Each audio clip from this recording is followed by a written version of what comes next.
Hello, I'm Elio And I'm Niniri Niri. and today we're going to be talking about tribal groups, or I guess more specifically, the bullshittery that is the notion of beast tribes. It's almost, I mean, it is bigotry, but it's almost not bigotry. I would argue that the Syndicate, who coined that term, and we'd get into it, they don't even believe in the inferiority, at least not originally. I'm sure they do now, but it was just sort of a desperate attempt to save their own hides. But we'll get into that. What we shall call it a pretext for prejudice. Yeah.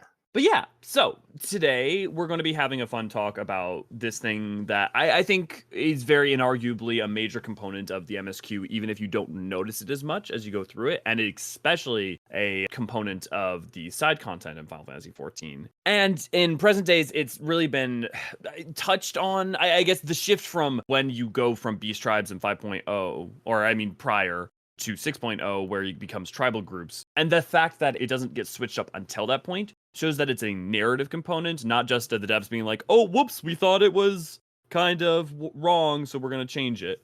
Oh, yeah. I mean, they've been building up to it for quite some time since Stormblood. Yeah.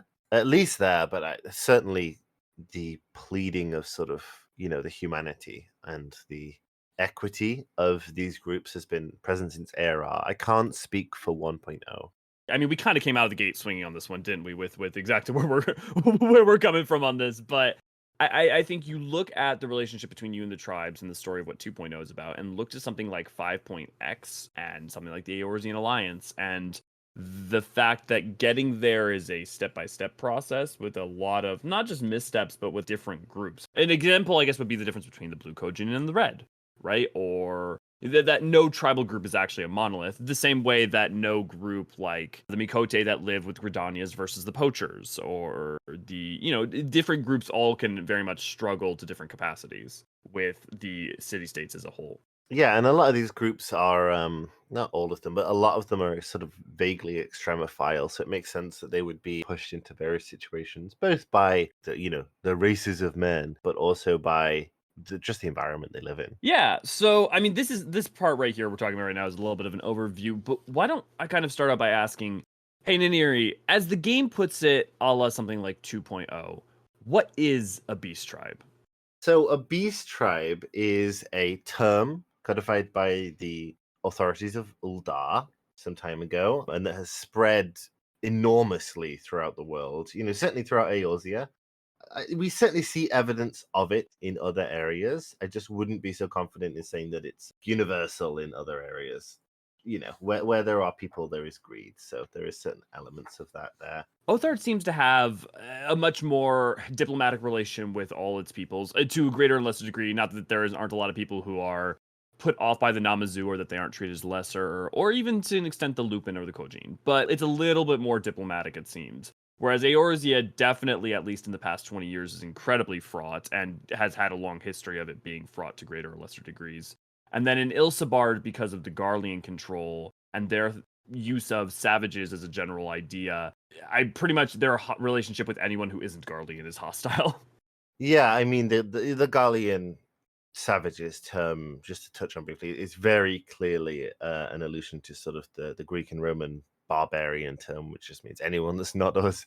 But so the really interesting thing I think about the term beast tribe, on top of its othering, very purposeful othering, legal and social, is that it creates, and this is discussed in certain sources, a sort of three-tiered ethnography system where there are the five races, which are of course Hyur, Lalafell, Elezen, miqo'te, Rogadin, essentially the launch races. And then there are the other races, which I don't think we particularly get another name for, but you've got like Alra, Garleans, and stuff like that. And then you have the actual full beast tribes. And this is functionally just a term used to exclude others from, an economic marketplace, to exclude them from various other important legal rights like land ownership and access to resources that catches like fire. It's just a very overt, very intentional othering of various groups that are a threat to certain other establishment groups. And I think it's also important to point out that this not only shifts like within the MSQ over time with groups that we call the beast tribes, but I think even A good example would be, you refer to a second class, but look at like the way people react to Al-Ra a la 2.x with Yugiri versus Al-Ra and how they're reacted to by the time of something like Endwalker. There's clearly a shift in norms and a shift in like what encompasses the norm. And I think that continues to shift as we move from beast tribes to tribal groups, but especially even with the playable races as they become more prevalent in Eorzea as a whole. And something that I think would be really interesting to see, because I'm definitely going to have a play of 1.0 maybe one day if that becomes more feasible or easier to work. Obviously, the beast tribes, the ones that are described as beast tribes, certain ones are actually in their still intact sort of trade state, because of course the beast tribe label is used to exclude others from trade spheres, and in 1.0 the Sylph trading company is still a pretty big deal. They're still doing quite a lot, in the storyline and in the sort of the economy of the game. So I think that would be really interesting to see how actually maybe their situation even worsened post calamity, which makes sense, not to excuse it. In the wake of disasters, these things do tend to happen. And yeah, the game as a whole kind of rejects the term as it goes along. It deeply accepts it, but I feel like the fact that it's a narrative element, right? We start out with A Realm Reborn being about contending with beast tribes, and we kind of really don't question it. But then you get into the story content, and you start have to questioning what primals are because your notion of primals kind of changes. And we'll get more on that, and I think as we get into our later sections, but that sort of shifts. And then in 3.0, things shift even further because you meet dragons, and dragons aren't considered a beast tribe, but the Vanu are, and Nath are, and the Mughals are. But why, especially in terms of like what all the like culture and things that they do. And then you have things like Encyclopedia Eorzea, and when we get to Stormblood, which has lots of multiple things that are kind of nodding at the fact that like these delineating lines don't really make sense, as well as the like very vibrant and different communities you have across Oathard, especially. I mean, Girabanya too, but I mean, with Oathard, you not only have like the Kojin, the Namazu, and the Tengu and the Lupin, and with Dalmasca you have like the Banga and you have the Sikh, and it made the Sikh are a little bit kind of almost sometimes played as a joke, but the Banga are like what real meaningful difference is there between the Banga and anybody else, and like any of the playable races really? There's just like isn't, and we'll definitely break it down I think more specifically in our arguments, but just as an overview, you keep going on and on and on, and then by the time you get to Shadowbringers, you notice that in the Crystarium, that there are just Amalja everywhere. They're just part of the natural functioning of society in every meaningful way. And then you have the Pixies, which I mean are not that different than Sylph, but I think maybe most importantly, you have the dwarves as a beast, quote unquote beast tribe, which is, I don't want to say the final nail in the coffin, but the final giant flag saying, hey, if you haven't gotten it by now, this is all bullshit. Like the delineation doesn't make sense. Because for those who are not aware, dwarves are in fact Lalafell. Yeah, they. I mean, yeah. If you're not aware of that, then mind blown, I suppose. But yes, the dwarf Lalafell connection is really, I think, on top of all the comedy and all the other stuff that they sort of weave in there, is I think an attempt to sort of put the nail, like you said, the nail in the coffin.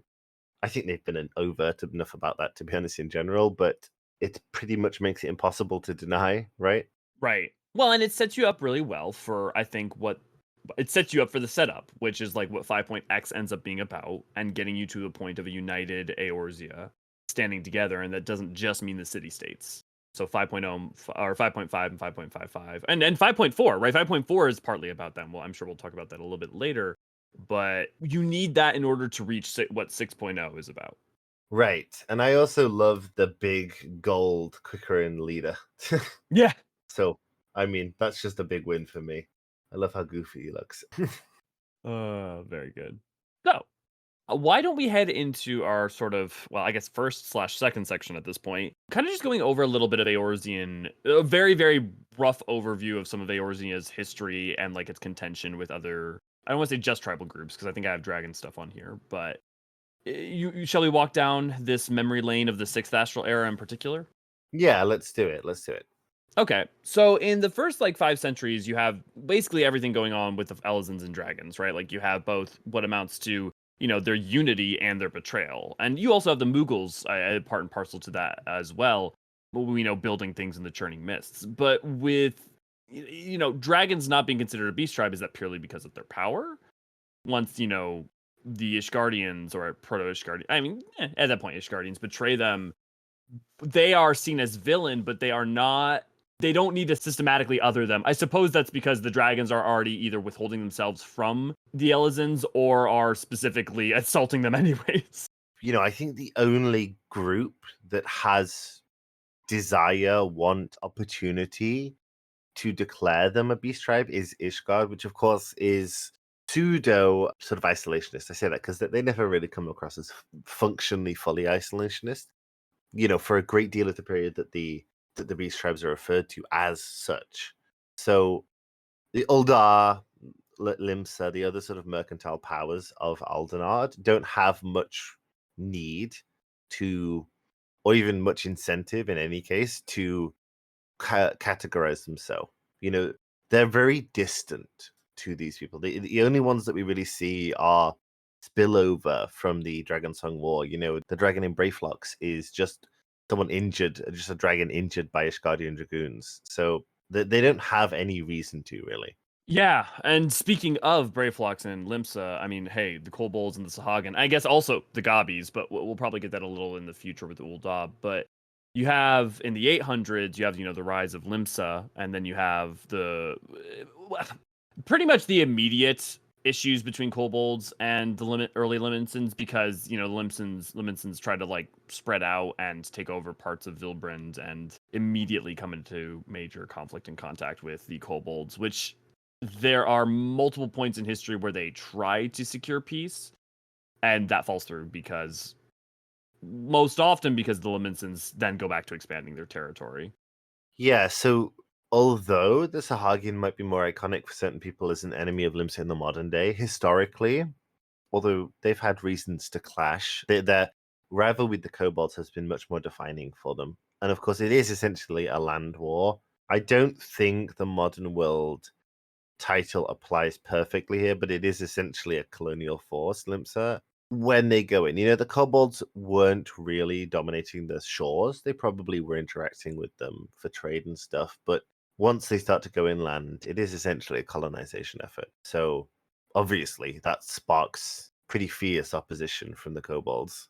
And it's really interesting, right? Because you have, in the 5th Astral Era, to go back a bit, you have the kobold relationship with the Nimians, which is supposed to be very good, whether because of their shared love for the mountains or, because of Oshan with the Nimians. We don't get an exact clear picture, though it makes the most sense. The clear indication that it's not like this inevitability that any spoken race or traditional, the Eorzean races that we think of are doomed to come into conflict with them, because there's no impression given that there was a point at which the Nimians did with the kobolds. Oh, no, no, no. I mean, I would assume, just given how history and people work, there would have been some minor clashes, like arguments and stuff that maybe sparked diplomatic tensions. But from all the information we're given, they were very, very cordial neighbors. They traded, they shared religious similarities, which seemed to, like you said, made things much easier for them to get along. Not that you really need that to get along with someone, but it helps. It helps that when you're in a sort of, I don't want to say medieval because that's not really a perfect allegory for Nim, but a historically contextualized civilization. They do seem to be the most lasting. Obviously, didn't last until modern day, but they do seem to be sort of the most lasting peace made in Aldenard. There are in Aldenard, not including Girapanya, because Gilran is so sectioned off for most of the game. But the Nimian Kobold piece is permanent, and it's not just the enemy of my enemy is my friend, which is what we see with the Amaljar and stuff like that, with Uldar at certain points. It's more a true bond, a true friendship, true almost alliance. And I think that's really interesting. I'm assuming that we do see, that we would see other more lasting ones. We have so little information about the roles of the tribal groups in sort of pre-R era, except for the kobolds, which is a real shame. I'd love to go back and see more details about that. Are the Ixal Were they like pally with the Dravanian civilization? Stuff like that. I mean, they would have. I mean, I guess the closest you get, right, is the third astral era with the Lamia and the Ixalian to the Ixali and the Ananta. And I wouldn't. I mean, the thing is that I feel like everything we get is that they're so much more cordoned off to the Shroud. Like, we don't see a lot of interaction to them. And, like, even when they end up in Zephylatal, and even then, it's not for, like, many centuries that they end up doing, like, Nadlan and Kurthus, right? So, I don't know. I don't, I guess my impression is that there's no, like, real interaction. But there's got to be interaction somewhere for these Sure. groups. There has to have been. I mean, if we want to talk about the Shroud, obviously the Exile move in after Amdapor falls into the Shroud, but so the Ixali are at least around the Shroud, while the Amdapori are sort of on the outskirts. So, what would we see there? What would we see between anonymous Thanolin civilizations and the Eorzean and stuff like that? Yeah. Yeah, I know. I mean, it's a good point that, like, the inexorably people are going to interact. I mean, even just the fact that the Hyur migrate through Girabanya and from, Ilsabard in into Girabanya and through and into all of Aldenar, there's no way that they couldn't have at some point made contact with the Ixali going through the Shroud. Well, the history of Aldenard is, and then the Hyur migrated, and billions of people died. I mean, you're not wrong, though I would say there is an argument to be made, and then someone migrated and billions of people died, and most often it was the Hyur. Yeah, they did. Yeah, I mean, you got me there. They did like to migrate. Oh yeah, and look, I'm not saying that it is not primarily on the Hyur's shoulders. All I'm saying is that there are multiple points at which Rogadin, Lalafell, and some other races have moved around and caused mass issues. The miqo'te seem to be the best at migrating. They don't like kill massive amounts of people, as far as we know, when they migrate back into Eorzea. So good No, on them. when they leave in the third to go to Ilsabard, there's no implication that they necessarily have huge problems there or in Corvos, although there may be. We just don't really have a good sense for it yet. But yeah, when they return, there's no major upheaval other than, I guess, the relationship with the Seeker of the Moons in Gridania, but that doesn't take place for like literally almost 1500 years, right? Because they come back during the fourth. We don't get much about what fourth astral was like. We don't get much what about they were like during the fifth astral era. We super don't get much about the fourth astral era. Yeah, we get very, very little about their role after they come back. It's a real shame. Well, maybe Scala was. Don't get me started. Don't get me started on Scala. But yeah, so that continues to be an issue. Kobolds and Sahagin continue to be a problem with Limsa into modern day. But yeah, Sahagin really don't become as big of an issue until later on. But that in the 900s, late 900s, you get the Kobolds getting to keep Ogomoro, their mountain, and basically the northern half of Vilbrind, which is kind of where the lines stay for the next, well, not quite 600 years, but, well, no, I mean, yeah, about 500-ish years. And then you have the early part of the 11th century. You have the Ixali being kicked out of the Shroud. Now, they've been there, as far as we know, since they would have left Azizla as the Ixalian. Or at the very least, they've been there, they've been there for at least the 6th Astral. And so them being kicked out by the elementals causes a whole host of issues elsewhere in terms of forcing them out and into Zephylatal and not being able to rely on those resources. It also opens up a place for the Hyur and the Elzen later on that go from Gelmora to Gridania, but that's its own thing. Yeah, the situation of the Ixali is unfortunate.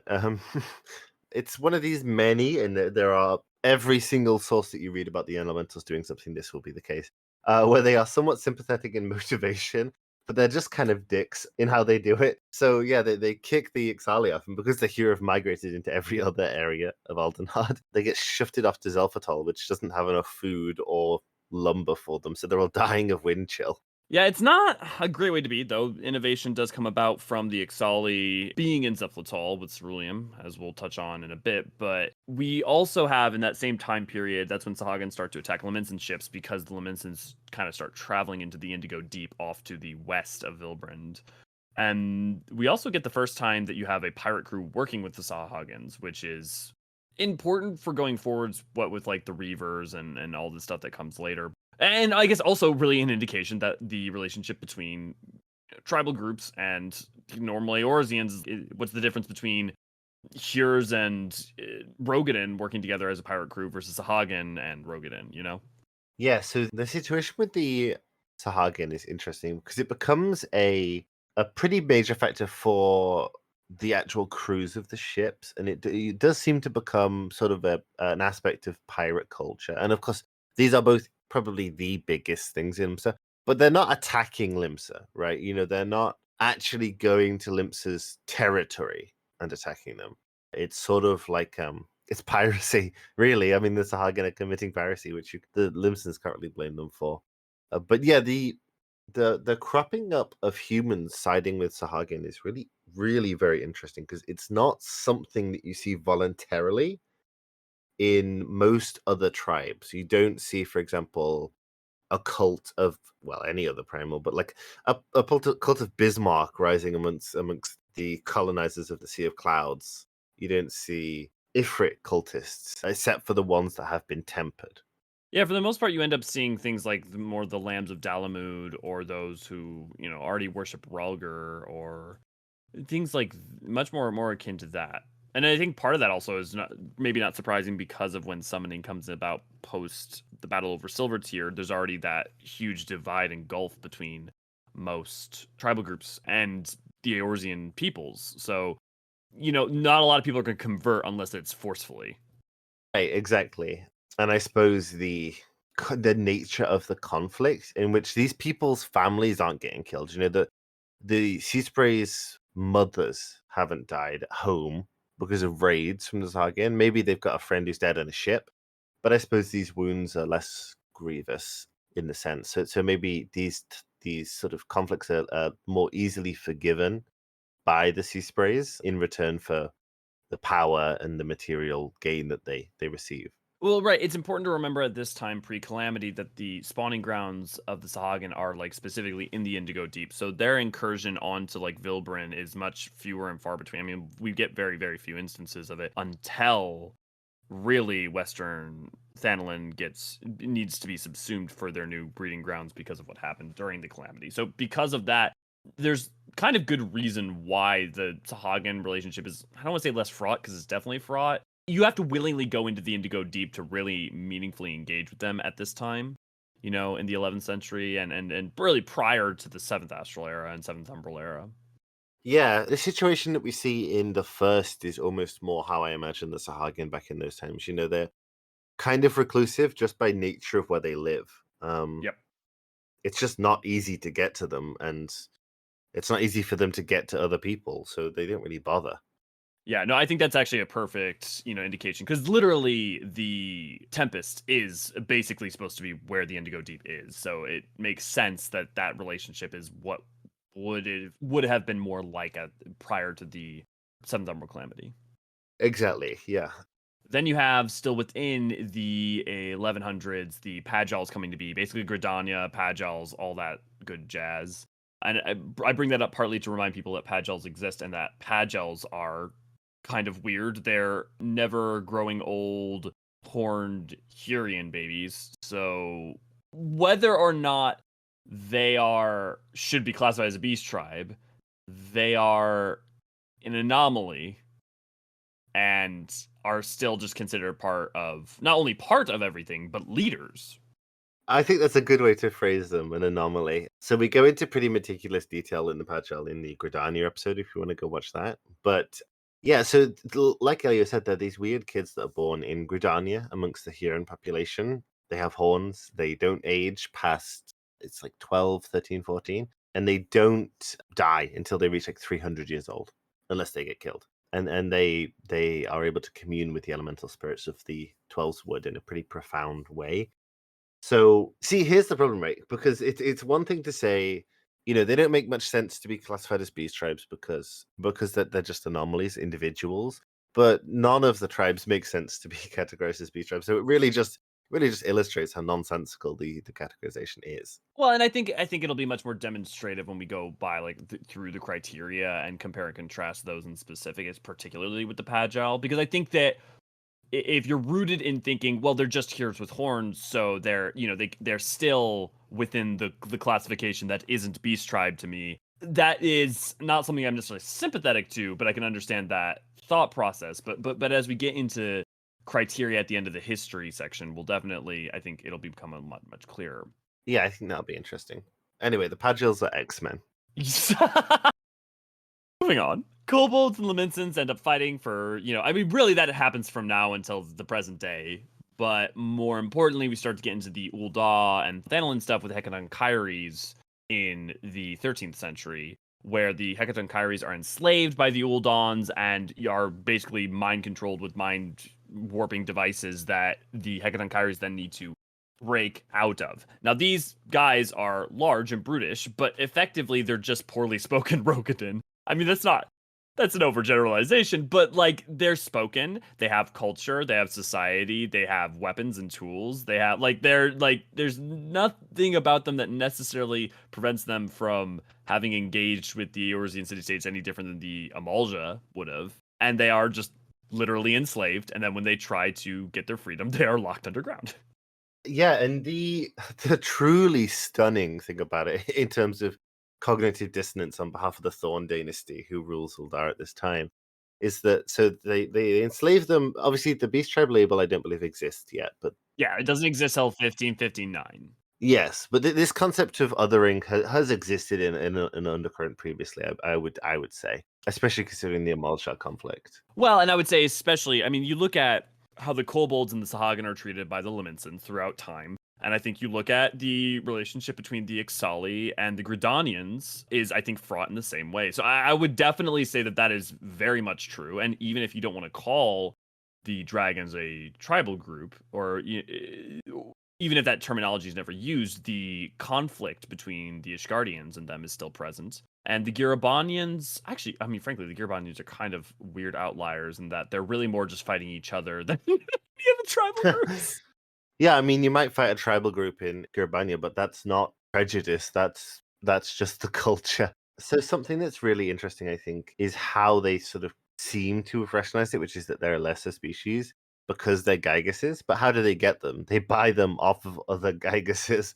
So the Hecaton carriers were a more minor Gygas people. There's three, I suppose, around Modena. Or is it in Coerthas? Yeah, it's very much they're in the mountains of Kurthus, they're in Mordona, and then they also end up in Western Thanalin, though I believe that's more of a byproduct of their existence in the Copper Bell and those few that escaped. But yeah, there are a couple population centers throughout central Eorzea. Yeah, so this other tribe, this dominant tribe, who we do see, we meet them around the Crystal Tower. I believe that is the group that we're talking about here. They just enslave them for a few, like, for quite a long period of time, and then just sell them to Eldar.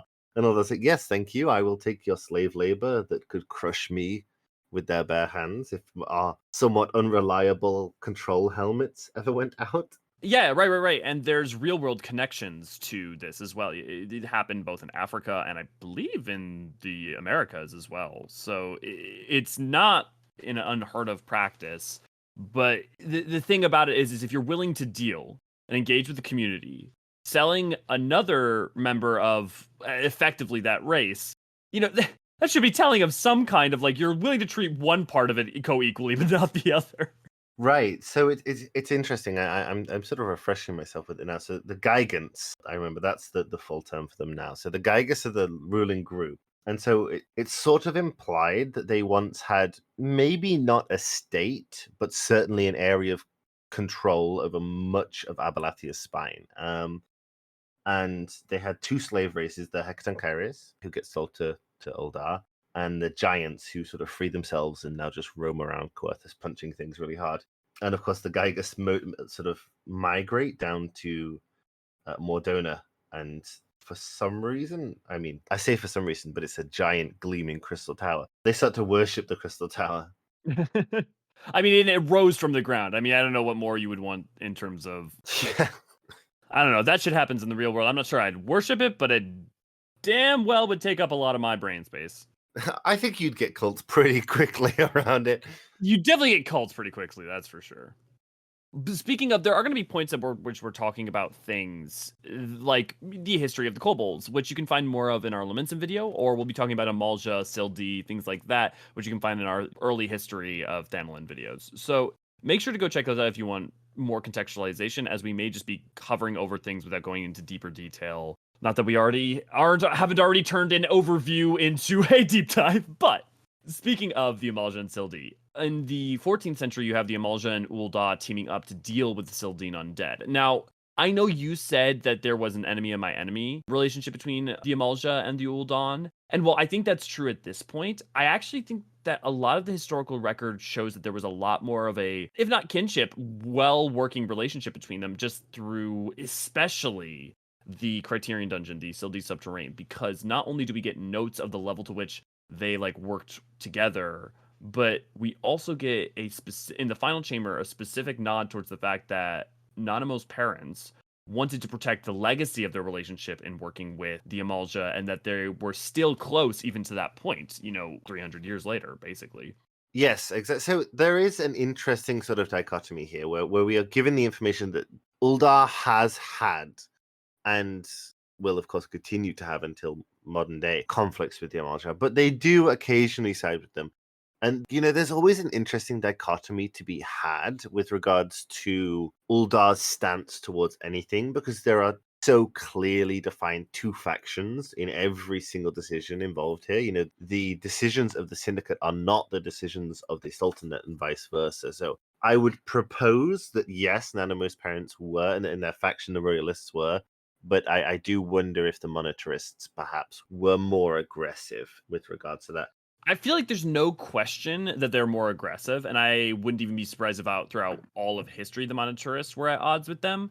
I just think that there's an important distinction between Ul'dah as a whole, having a constantly contentious relationship with them, a la what the Laminsons had with the Sahagin or Kobolds, versus different factions of Ul'dah vying for not only peace, but like a connection that has lasted over 3 centuries. Because I think there's a difference. I think especially there's an important event. There's a key event in 1559 that we're going to talk about at the end of this section. That is when the term Beast Tribe comes to be.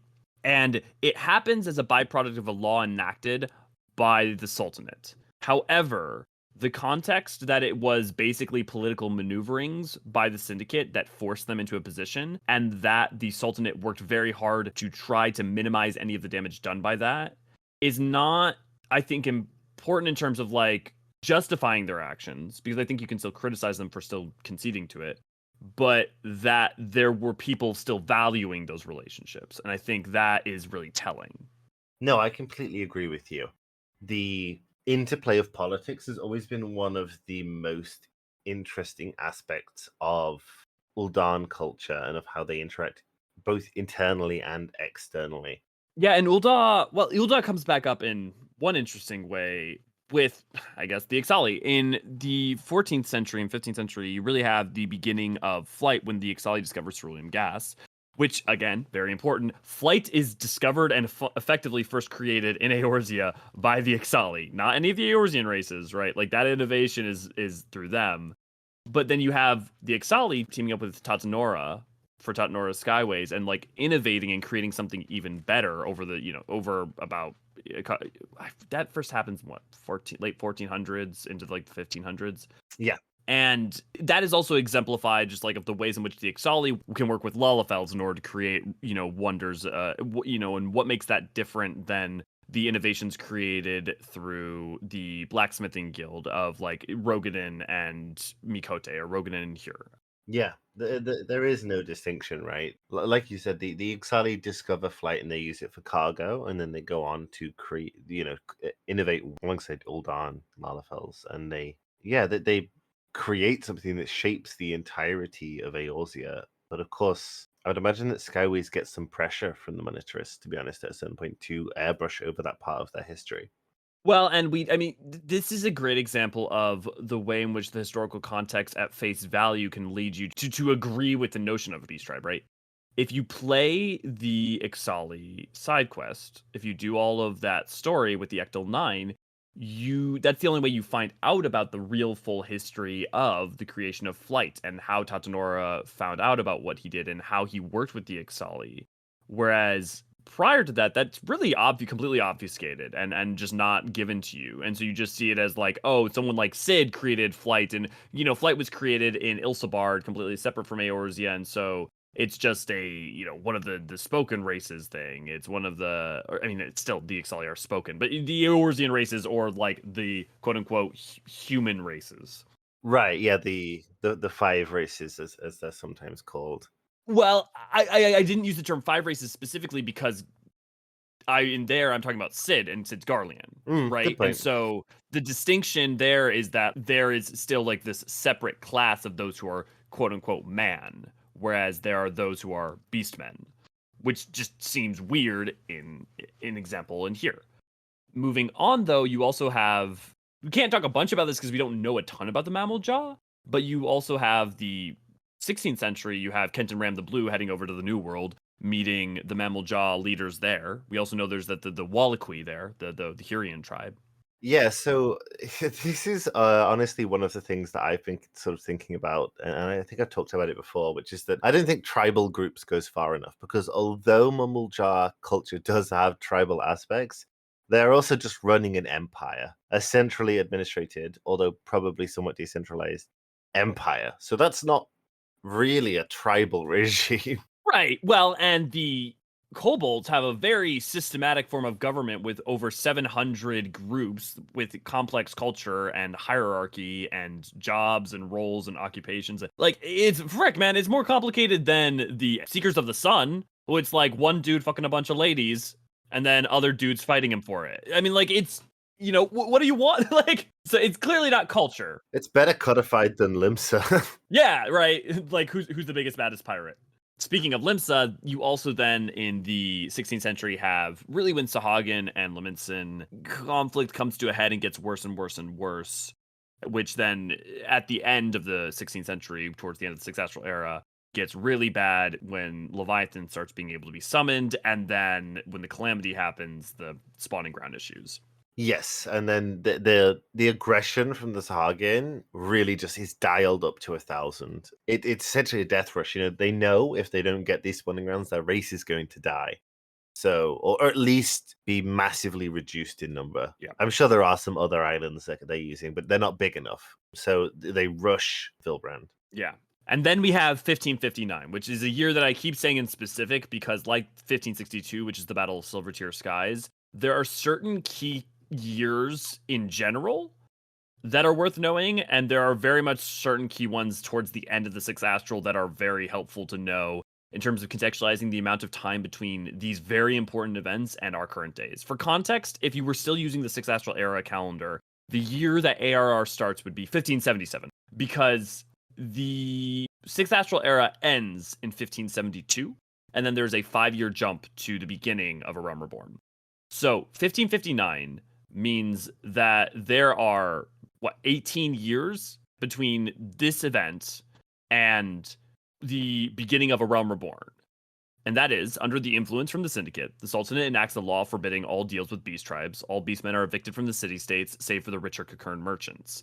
And importantly, this is when the term beast tribe comes into existence. It has not existed up to this point, and literally within the span of 18 years is when it becomes ubiquitous. So it's not like this entrenched thing that's existed for centuries. It is incredibly new. And it's just a way to codify and other and separate the tribal groups from Ul'dah. And I mean, it's even telling, right? The Kakern are allowed to stay because they're rich and they're useful. It's like, it's literally, it's all bullshit. Yeah, and it's worth noting the majority of the Kakern do get ejected. It's only the very rich Kakern who manage to stay. Right. And the Gobbies get kicked out. So if you ever been to Western Thanalin and you see the fate where you fight Gobbies that are causing chaos, part of the reason those Gobbies are there, and by Gobbies I'm talking about goblins, the reason that those Gobbies are there is that their whole group is kicked out of Ul'dah, and it's also part of why a lot of them ended up going on their pilgrimage to the Gobby homeland too. It's like, well, okay, we're gone from here. Time to go around the Gobby homeland pilgrimage. So we'll go do that. There it is. Don't know if it's over in Othard or not sure if it's in Othard or Ilsabard, but it's definitely to the east. Yes, it's definitely to the east somewhere, secret. But yeah, no, you're right. You have these. It's in the one of the most grotesque areas in the game, actually, in a good way. It's this area where the Ul'dah elite have decided that there are too many poor people in the city, especially too many refugees. So they're going to get a bunch of giant oil rig machines and hammer the land flat in Western Hydaelyn for some reason. Literally called the Hammerlea, literally the Hammerland. Yeah, and then they're going to build an estate upon that. And the gobbies are just there like, didn't you just kick us out of this city? And now all this valuable equipment is here. Let's just bomb it. Let's be a nuisance. If you don't look with the critical eye, or you don't go to study or seek out any of the history here, you can just uncritically just be like, hey, there's a bunch of goblins causing issues. Let's stop them. That makes sense for this fate, right? Right. And just assume that it's on them for just being problematic. Whereas there is a much more complicated history going on here. And 1559 is really a big turning point because it is the point at which not only Ul'dah codifies this, because I think it's because Ul'dah enacts the law, I think it's very easy to think that this is like, oh, Uldah's the worst. Except for Gridania, Limsa, and pretty much everybody else immediately take this up and use it to their own ends and own effect to other and to separate the kobolds and the Sahagin for Limsa and the Ixali for the Shroud. So it's not, while they may have fired the first shot, everybody else has been more than willing to go to the, fight this battle with them. Yeah, and it's so fascinating to me that the Mughals are grouped in. Yeah. Because, like, was there a rival postal firm in Ul'dah that just did, even with this bonus, didn't manage to defeat the Mughals and got driven out of business? Yeah, the term continues to get more and more weird and nebulous the more expansions that happen. And by the time you're at Endwalker, it's like, I mean, okay, these literally wouldn't make sense to call any of these other than Arkasodra historically maybe a beast tribe. I mean, Matonga were, but mostly because of the Gajasura, and most people had not met a Arkasodra. Like even EE2 talks about the Matonga, but it only talks about the Gajasura. It doesn't even mention or like nod towards the Arkasodra and their capacity for language and culture and great works. Yeah. Despite the fact that those same books also laud their alchemical innovations despite not crediting it to them. Yeah, and it's a really interesting way of portraying how the sort of infactuality of these terms in the way that every single time you meet a new tribe or learn a bit of new sort of content about them, the term is just watered down more and more every single time. It's just, and by the end of it, like you said, it doesn't make any sense on any level, and it's just so inconsistently applied. I think the original label was that it's people who are hostile or opposed to Uldah's interests, but obviously it grows. Essentially, it becomes people who are hostile or opposed to Eorzean city-states' interests, and then Right. beyond that, it loses all comprehension eventually. Well, and it doesn't make any exemptions is part of the problem too. Like it doesn't say, hey, Nav and his crew with the Sagan or the Brotherhood of Ash, is that the Yeah. Amalja group. When you have those situations, it's like, okay, how does this count? But I think the other thing that gets missed is primals don't begin to be summoned until 1562, which is 3 years later after this, during the post the Battle of Silvertear Sky. And now in the 1.0 trailer, it's not clear. Like, there's kind of an implications like, oh, the primals were unleashed or unlocked. But I think what is more supposed to be the case at this point in lore is a large amount of Aether was released, and the Ascians also started teaching the arts of summoning to all the different groups, because it doesn't really make sense for there be the limiter on primal summoning up to that point, especially because primals existed in other capacities throughout time, and also because of it being inherently creation magics. But maybe we'll find something out at the final thing of Mists of the Realm that there was some sort of lock on all of this in Silvertear. I think it's plausible. And I also think it's worth noting that although some of these races would have been receptive to summoning magics, the Sahagin, for example, well, even then, maybe more the kobolds. Several of them were probably driven, or at least partially driven, to this decision to summon and to follow the Ascians by this edict from Ul'dah and the following sort of spread of it across Aldenard. Well, I mean, seriously, the amount to which these inciting incidents become part of the fabric of creating the Seventh Umbral Calamity, I really have to wonder how much one of the Syndicate members couldn't have been influenced or taken the place of by an Ascian or something. I mean, people have the capacity to be shit without someone pulling the strings, but I would wonder. I think it's possible and it would make sense, but I also think it would be less interesting. I agree. But post 1562, so 10 years before the seventh Umbral Calamity, that's when Kobolds start summoning Titans. Hagen start summoning Leviathan. The Ixal start summoning Garuda. The Ixali start going establish Nadalan and in Kurthis, right? Like they start actually encroaching in. So now there is a full on war. But the part of the reason this happens is because they have been othered and ostracized and feel like they have nowhere to turn. They have no hope left. So they have to summon. To them, their primals are their protectors, right? They are their gods may manifest and their only hope for protection for their home for which they love. It's like, it's not that they don't do atrocities, right? But the point is like, this is not an inevitable outcome. You made people desperate. I think quite specifically, in fact, we don't see Ramu summoned. We just flatly probably don't see Ramu summoned because the Sylphs can access other methods of protection against the Garleans. So that's one primal just knocked off the board straight away. Yeah, you don't even see Ifrit right off the bat. He doesn't get cited for a while, and it's over in like the Mithril mines. And it's mostly due to the Amalja trying to protect, Zanarok and like their native land. The point there, I think, just goes back to this fundamental thing of do not make people desperate. Desperate people do dumb things, and also just becomes a cycle. Yeah, and the Amalja specifically are pointed out in the sources we have about this edict as being singled out even amongst the beast tribes, which makes sense. I mean, it doesn't make sense, but it makes sense. It's not surprising. Yeah, it's not surprising because the other ones are sort of exiled and all of that and deprived of economic opportunity. But Uldar just flatly labels them an enemy of the state in all regards, essentially giving people a license to kill because they resist expansionism. Yeah, and that's the state of the world for the next like 8 years until you get to the seventh Umbral Calamity, and then you get to 2.0, which makes things even more fraught for people like the Sahagin or the Ixali and the complications around the North Shroud and its destruction, where they did a lot of their logging, and any number of things.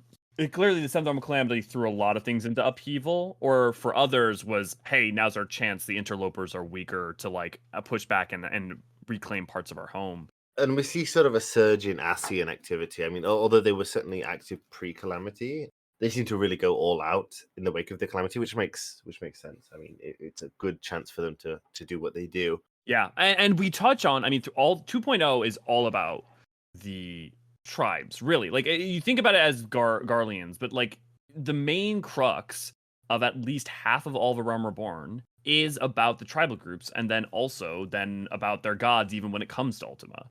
I mean, in Hell, even you still have Garlean encroachment is really the relationship between that and how it affects the tribal groups is still part of the point. You then have 2.x, which is literally elucidating more about the primals, setting up things for Heaven's Word, but also deepening our relationship with the tribal groups.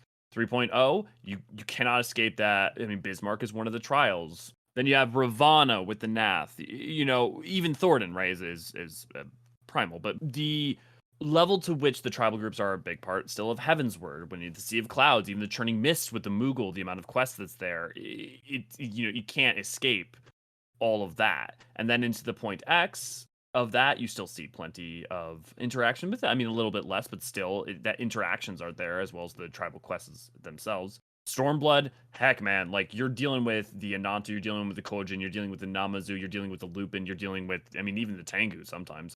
Plus the post content, you've got the Seek and the Banga I mean, all that's true into the patch content. In the 5.0, you kind of get a recontextualization of the relationship between the tribes and how certain things are treated as inevitable, because you have Amalja and the Crystarium. You have the way in which the dwarves are treated as a tribal group despite being Lullafell. You have, it shows like, okay, these lines that are being drawn are not just arbitrary, but literally proven to work out different ways if you roll the dice differently.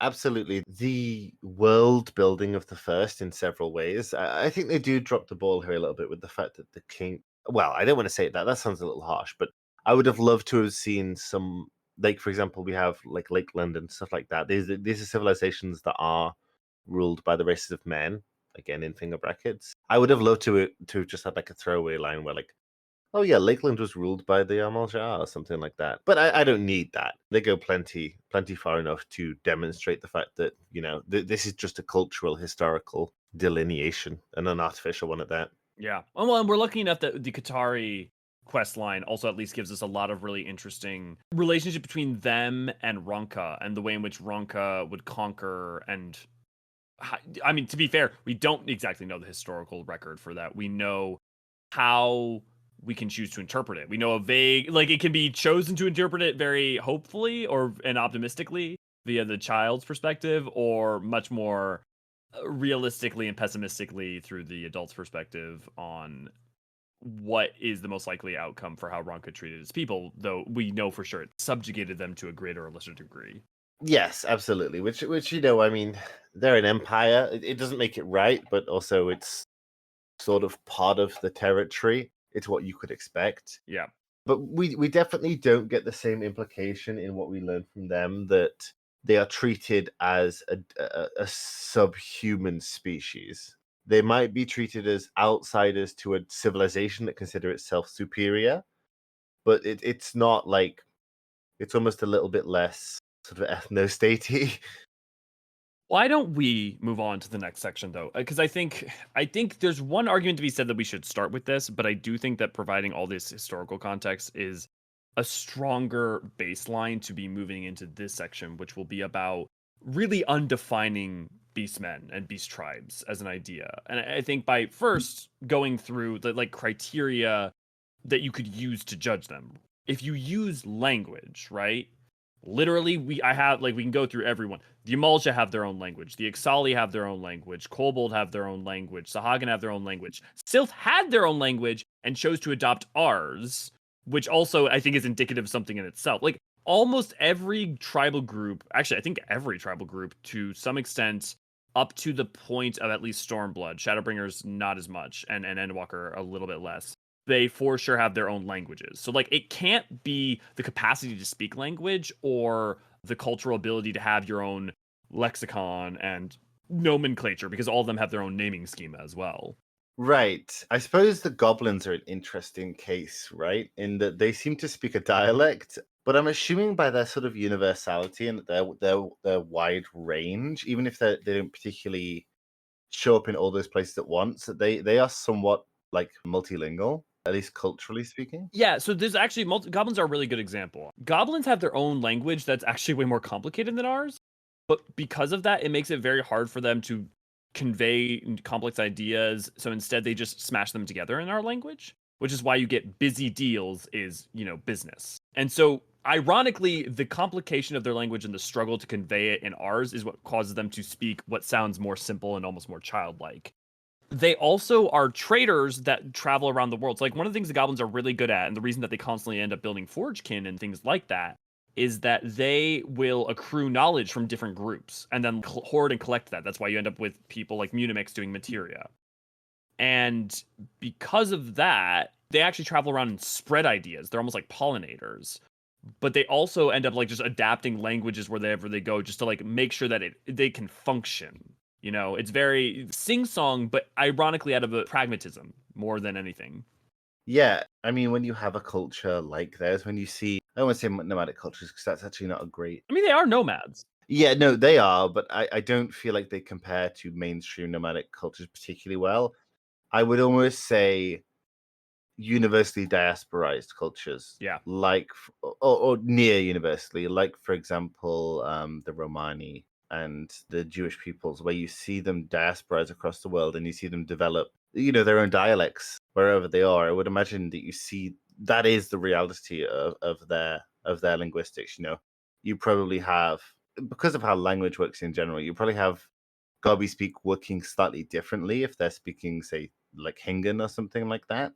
I think there's no question, right? Because they're always going to adapt it to function within the confines of that language. I mean, even if you just assumed that Hingan was the same as Nihongo, you basically look at the difference between whatever the way that they speak in the Japanese version of the game versus the English version of the game, right? Yeah, exactly. We have a pretty good reference for that there. Yeah.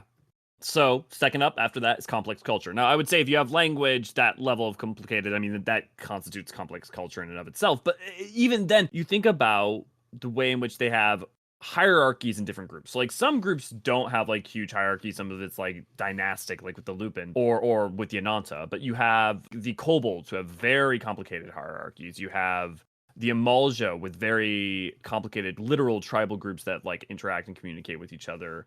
You have the Namazu who don't like really have a hierarchy, but have culture around the one river and around, I mean, like even in their throwing the level to which they throw festivals or are traders or are interested in other culture as well and adapt it and create new things from it. It is very vibrant. Yeah, so obviously several of them are tribal in nature, that the Ixal, the Amalja, various others. But we should never ever confuse, of course, the tribal culture for a lack of sophistication. Perhaps, I mean, like maybe lesser administrative structure, but still, the culture is still deeply profound. And like you said, the kobolds are essentially running like this enormous oligarchic theocracy with I genuinely don't think outside of Garlemald we see another state with their level of administrative sort of breadth and depth. I guess you could argue Hingashi because of the bureaucracy there, but in general, yeah.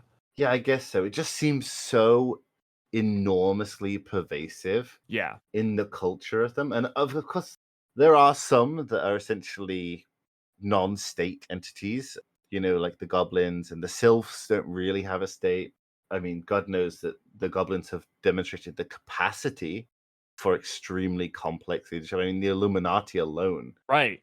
stands as a pretty powerful, and we do get information, I believe, that the Illuminati set up essentially a regime in the Goblin capital. We don't hear much more about it, but I think we do hear that they are pretty influential back there, wherever it is. We also, I mean, Slowfix even making Idleshire, right? And that Idleshire has its rules, even though it's like the fundamental rule, right, is basically be kind to each other ultimately. They do actually have to go further into trying to define how this all works and how this all shakes out. And I mean, compare that to, and I know I'm going to this well multiple times, but literally the Seekers of the Sun are called tribes. They are tribal groups. Each one is a very specific and very not really a hierarchy that's not very complicated with the Tias and Noons.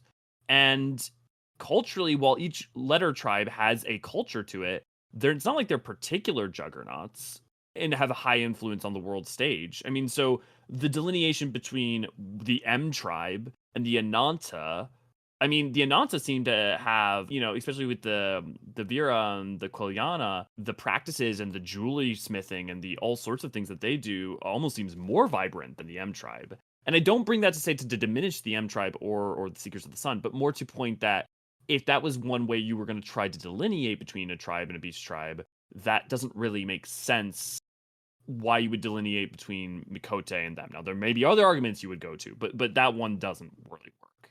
No, it doesn't. And like you said, the breadth of complexity and of utility that these cultures can bring, not a single tribe is without profound merit in these regards, culturally, economically. Not that a culture has to have merit to avoid being, Right. these factors to avoid being sort of suppressed. But it's so demonstrable. Not that it needs these things, but there's such an easy way to demonstrate where multiple parts of the lines it doesn't add up, right? Like the basic arithmetic doesn't even make sense, let alone the like nebulous morality. Right. So, for example, the miqo'te, they're not alone in that. From everything we know, the Hurons seem to have been until just the sixth. Well, yeah, until the sixth, they seem to have been tribal, and even after that, at certain points. The Irabanians were almost all tribal until the 11th or 12th century. Yeah, exactly. The Lalafels come from a tribal land. They seem to be tribal on the South Sea Islands. The Rogadins certainly were tribal back in their homelands, both of their homelands. Definitely. It just all these points. I mean, hell, the Alra, right? Think about the groups of the steppe. Think about, I mean, even the way in which the rain separated. In some ways, you can make certain points about the clans as well. Oh yeah, there's layers of division there. And I was talking about with the Ananta with their jewelry crafting. The other thing I want to say was industry, right? Like most of the quote unquote beast tribes all have major industries too. Like I mean, I would go so far as to say all of them that we have decent amount of, like, the Bangor and Sikh We couldn't really point to anything for them, Well, but the they're using masonry. They're very famed masons and hired guns. that's true. That's true. But like I said, outside of the ones that we have pretty much no information on in terms of their deeper culture, we have an industry. The Amalja are noted to be very talented blacksmiths. The Ixal are, skilled in their creating of sort of like dirigibles, and they're supposed to be really good at logging, which makes sense. The kobolds speak for themselves. Yeah, both with their mining.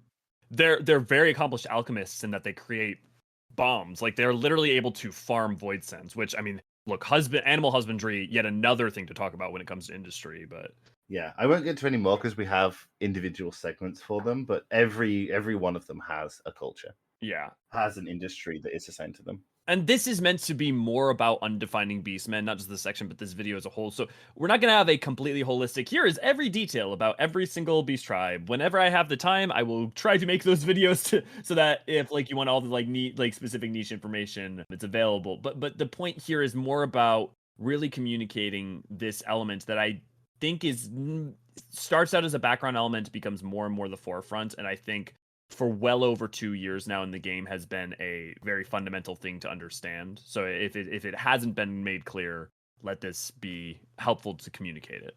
Yes. Yeah, it is. I think so. Yeah. The next one I have here is naming, but I mean, we kind of really already went over nomenclature when it comes to like language, but all tribal groups have some kind of naming scheme. Not that that should necessarily be required, but it kind of is an element that is part of culture. It is part of language. It filters into all these different things, as well as the symbolism that they all have with their culture. So like they all have symbols to represent them the same way we would might maybe have a flag, the Namazu's one river symbol. And then you have like the Amalja with the flame, the Ixali with the eternal winds symbol, just all sorts of that iconography is important. Yeah, and it's worth noting as well that cultural touchstones like these and individual tribal and family marks were what stood in for flags, because flags didn't exist as a national symbol until very recently in our history. These were the kinds of things that people were using up until the Renaissance, maybe even a bit later, sort of the age of colonialization, which is about where which is about culturally speaking, where the groups of Eorzea are. So Heraldry, it's important. it is important. And speaking of iconography, I want to touch on primals and like worship. All of the tribal groups have myths and stories, which I think goes into their culture. It doesn't make them beast tribes. In fact, if anything, I think it makes them, story is what could be in some ways more civilizing.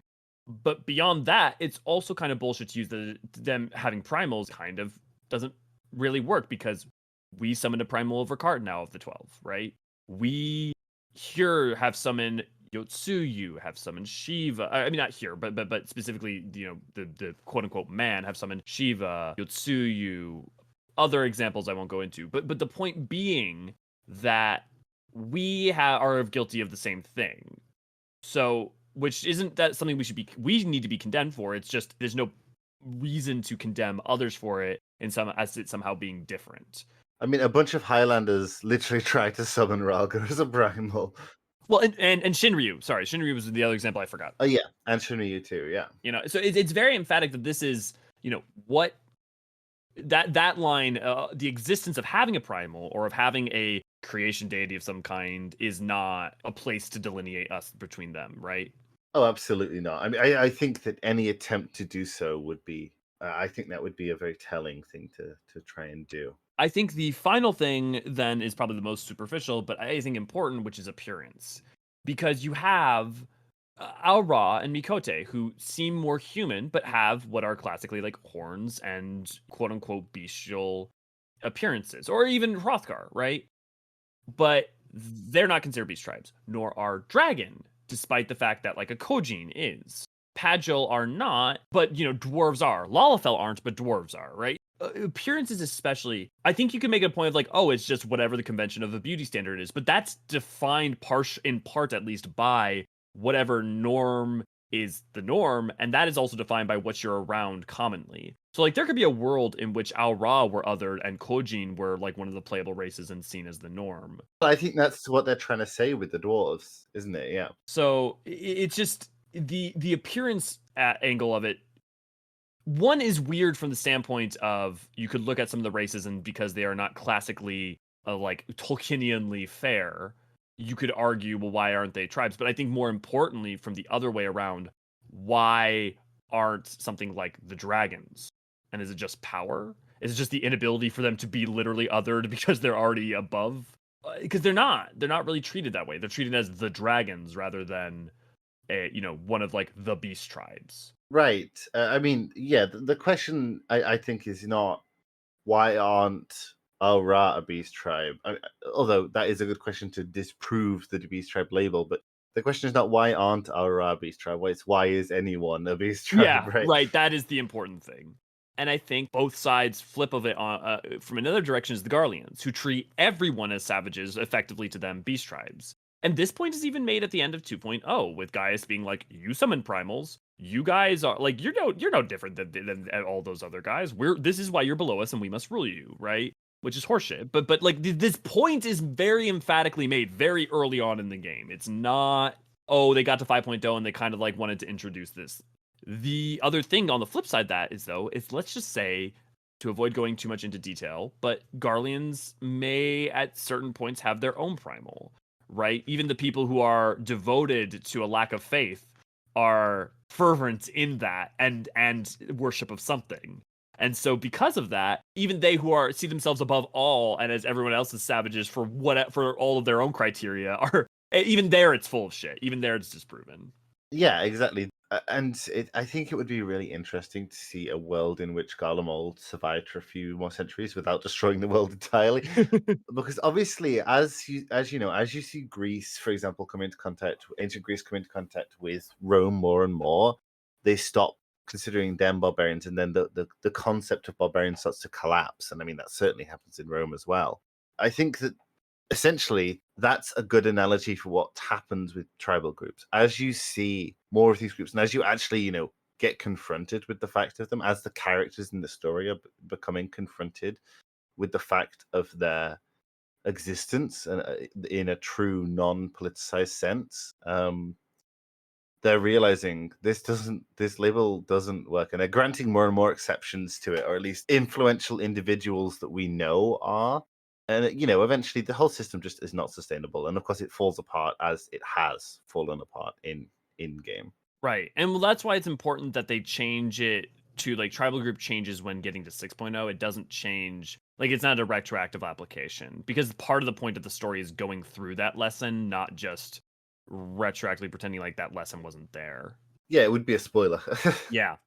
There's actually one more criteria I actually think is worth pointing out, and that is the criteria of soul. I think someone could be like, well, the Eorzean races have the ability to be the warrior of light, or they could have a sundered soul. It's like, we have been demonstrated with at least one Sahagin that would have had a sundered soul in the Echo. And there's also no implication, as far as I'm concerned, that the game has ever really made clear that the idea that a soul is somehow a Sahagin soul versus a Hurrian soul, versus like souls are disconnected from that. And I think the evidence in the game supports that. I mean, even if it was, the Amalja exist in the first Undersource, the Quickering did. Even if that was the case, which I don't think it is, I think that would be a pretty boring way to write it. So even if you were an Amalja back in the Undivided world, then now you have to still be an Amalja. I don't think that's the case. Well, and that's assuming that the Amalja existed in the world unsundered, because the same way that the races didn't, like our races, maybe the Amalja were also, non-existent at that point, and when the world was divided came into being. We just don't know for sure. Right, it's possible. Yeah, but essentially any way you slice it, it doesn't work, because even if they did predate, or they were created and have the same quality souls, we've seen that they can. Or even if the passage of souls isn't restricted to racial boundaries. I mean, that seems ridiculous just to say, right? Then that doesn't work either, because the Sahagin priest is dispositive either way. Yeah, 100%. And in general, taxonomy in 14 is supposed to be descriptive, not prescriptive. My favorite fucking saying. Yes. A good example of that is Gale Cats, right? Which are labeled void sent, but the thing about them in there is it says like, but we don't really know, and it turns out they're actually definitely beastkin. And so even taxonomy, if you like try to use it, you use taxonomy as an argument for what a distinction. The taxonomy is not a word of God delineating line. It is someone trying to organize the world the best they can under some kind of system. Yeah, so in real life, taxonomy is flawed, but in game, taxonomy is descriptive. Is the nice way to say it. I would say, Elia, it is just entirely unscientific in many regards. It's Shots like in the if it dark. lives in the water, yeah, it's very like early Darwin, maybe even pre-Darwin. Yeah. Look, at least it's not quite as bad as some of the ones from the Renaissance or medieval period, let's just say. We have giant snails that knights fight, so I don't know what you're talking about. Ah, what a magical world we live in. I just think as we move into kind of probably wrapping things up at this point, I don't know that there's any real meaningful argument for it that isn't just rooted in I have a bias against these groups and therefore I shall distinguish them separate from us. And I think there's multiple points in which the game subtly pushes back. I think there's points where it pretty firmly pushes back, but maybe not in your face. And then I think there are things like the dwarves and 5.4 and 5.55. There are points at which the game is like very emphatic. And you could maybe argue, I suppose, okay, dwarves are a beast tribe because it's the first, and on the first they see them as that. But that kind of goes to our point, and also It does, yeah. it kind of goes to our point, and then also the first doesn't really have the concept that much. Like it has like relationships between these groups. Like people are afraid of the pixies, or people don't know that much about the Qatari because they were separated from the Ravel, right? But people don't go, fucking what's a dwarf doing here drinking in when you go to the Crystarium, right? It's just that they're off doing their own thing in Calusia. Yeah, exactly. And I don't think, to be honest, that the idea of a tribal group survives something like what the first went through anyway. Right. But I think from what we see, there isn't particularly proof of these things existing pre calamity, pre flood of light. So yeah, I just don't think it holds up. The closest you get is dominion that Ronka would have held over certain peoples at certain points, but even that is just if Ronka othered them, it was still just about whoever they could conquer, a la how Alag treated people or Garlemald treats people, right? Yeah, I mean, I think Ronka's parallels with Alag are fairly well discussed at this point, and we see that extensively within Alag. They do discriminate. They did, sorry, discriminate on a racial basis with the regards of the miqo'te. Other than that, it seems to have been a pretty mixed society. I mean, most of the higher ups we see are here, I will admit, but we don't hear of the great Lalafell purge of the third astral era. So that would be a story to tell. it would. Do you have any final notes you want to touch on before we start wrapping it up? I would like to thank very kindly V for giving us the idea for this video. Yes, thank you, V. I'm glad that we got to it first. I know Naniri. I was excited to do it, but it wasn't first and forefront of my mind. I know very much you championed it, Naniri. Yeah, it's a concept that's dear to our heart, and I'd like to do some more Beast Tribe content in this kind of. I mean, God knows we touched on it plenty in the Eorzean section, and I'm sure we will continue to do so. So I think we'll go ahead and call it there. I feel like we've discussed pretty thoroughly at least an overview of the history, especially in Eorzea, and kind of the idea of why, well, frankly, beast tribes are bullshit. But I also would urge you that if you ever replay the MSQ, just pay attention to it as a theme, and also try doing some of the side content, because I think if you don't do any of the tribal quests, the main crux of the argument still gets across. Some of the nuance is lost. Yeah, I think on several levels that's true. Not only are they supportive of this narrative, they're also just fantastic content, and I would encourage you to do it. Explore it at your own pace, certainly, but it's worth doing. Yeah. Well, with that all said, I think we're going to call it there. Don't forget that we usually stream every Monday and Tuesday, the MSQ, although we're coming up on Endwalker pretty soon. And then on Thursdays, me and Aniri are playing through all the mainline Final Fantasy games currently in Final Fantasy 3. And this is turning out to be very, very fun. Much more fun than I remembered. Yeah, we're really enjoying it. We were surprised. And then, if you want to support us, you can always support us by joining our Patreon. No content is necessarily held behind that, but you can all give us a couple bucks there to get some fun rewards for the Discord, which you can also join if you want to socialize with Final Fantasy 14 and other content related to that. There should be links in the description down below. It goes a long way towards helping us make this whole thing more full-time for both of us. And now that I've done my speech, I think we can actually outro. And so then, I have been Elio Forceron.